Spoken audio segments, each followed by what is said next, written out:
back with another super easy Canva tutorial today.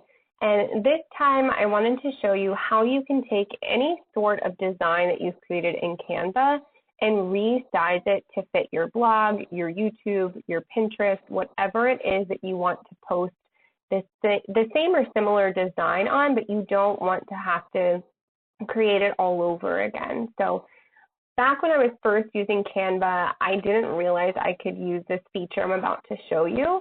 And what I would do is I would go back to the main page and select the canvas that I wanted to use and try to mimic the design that I already created. So I was pretty much doubling the work for myself in the beginning, not realizing I could use this really great feature that they have. So I'll show you one that I already did, and then I'll show you how to do it with a graphic that I already created. So you might have already seen the video I did on how to create pins for Pinterest.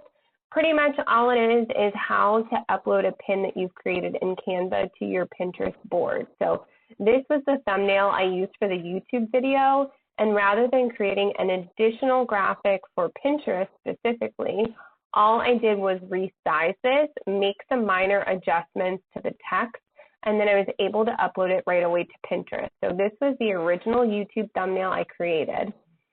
All I did was resize it and make some of those minor adjustments to make it look like this and have it ready to go for Pinterest. So super simple, super easy. With this design, I'm going to show you how I went from this to this. So they look super similar. I didn't have to do really any extra work. It made things so much easier, and I saved so much time for myself. So let me show you really quickly how to do this.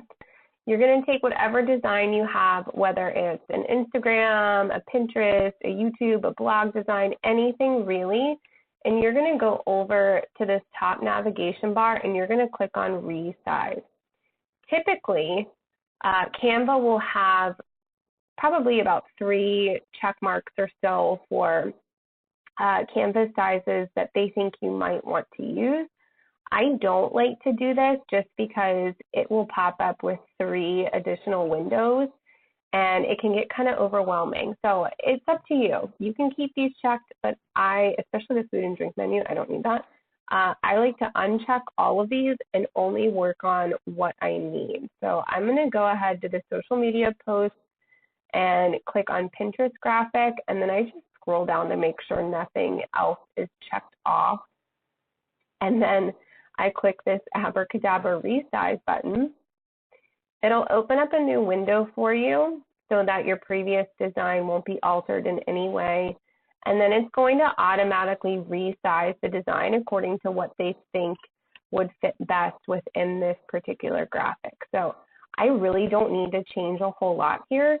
I'm just going to actually bring this shape down to the very bottom. And then I'm going to extend it out a little bit. I'm actually going to get rid of this line element here. We'll put this back in later, but I'm just going to get rid of it for right now because it's too small. I'm also going to get rid of part of this text. So whenever I create a Pinterest graphic, I like to separate these out a little bit. And I also like to use different text features, or I guess I should say different fonts, whenever I'm creating a Pinterest graphic, just to make it stand out a little bit more. So I'm going to get rid of this how-to part, and I'm going to focus on this find pre-made templates on Canva. So I'm going to select that. You really don't need to select the text in Canva. I think it's just out of habit that I do that. So once I have that text separated out, I'm going to go ahead and click to the font, and I'm going to scroll down to my favorite font that I like to use for this part of my Pinterest graphic, and that is the Sunday font. I use this font in all of my Pinterest graphics. I think even though I'm changing some of the colors and features of my Pinterest graphics as I make them, I stay consistent in my fonts. I feel like it's still a nice way to keep everything pretty cohesive, even if some of the colors and photos are changing in the background. So I'm just going to bring that down a little bit. And then I'm going to go over to the left navigation bar and select text, add heading. And then in the add heading part, I'm just going to type in how to. I'll slide this down once my mouse cooperates to fit in there.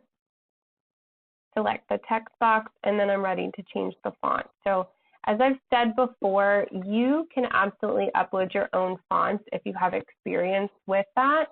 In another video, I will show you where I get my free fonts from that are fine for personal or commercial use, and you don't have to pay an arm and a leg for them. So that will be in another video, but I'm going to select from my uploaded fonts my favorite one, the Frutilla script.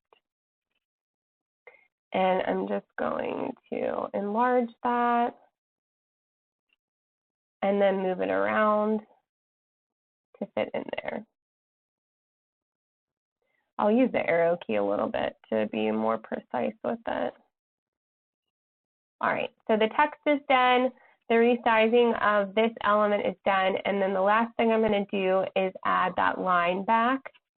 So I'm going to go over to Elements in the left navigation bar, select Line, and then I'll find the one that I used. I think it was this one right here. Was it this one? Yeah, it was that second one. So I'll select it. I'll go ahead and place that on there and drag it across. And then the great thing here too is you don't have to worry about losing any of the colors that you had in the larger version of this design. So you can just select that color. Let me see if I want to pull that down a little bit. No, I think I'm going to leave that there. So really, that's all you have to do. So you're going to resize it, make those minor adjustments, and then you're ready to go. I often use, actually now I'm looking at this, I'm going to pull this down just a tiny bit.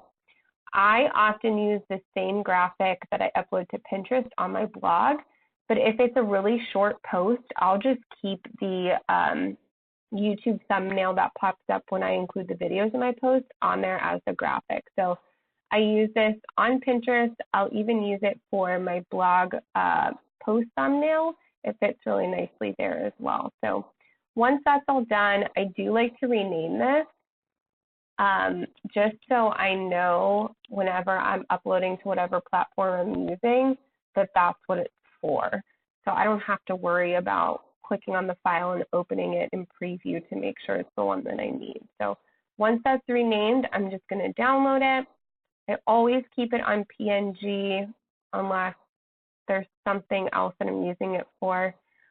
It'll download and be ready to go whenever this post is ready to go live. So if you haven't seen this video already on how to find pre-made templates on Canva, you can find it on my YouTube channel. You can also, now that I'm looking at this, I don't know that this is centered. You can also find the blog post on my blog and go to the video from there. So I hope you found this short, quick, easy tutorial helpful.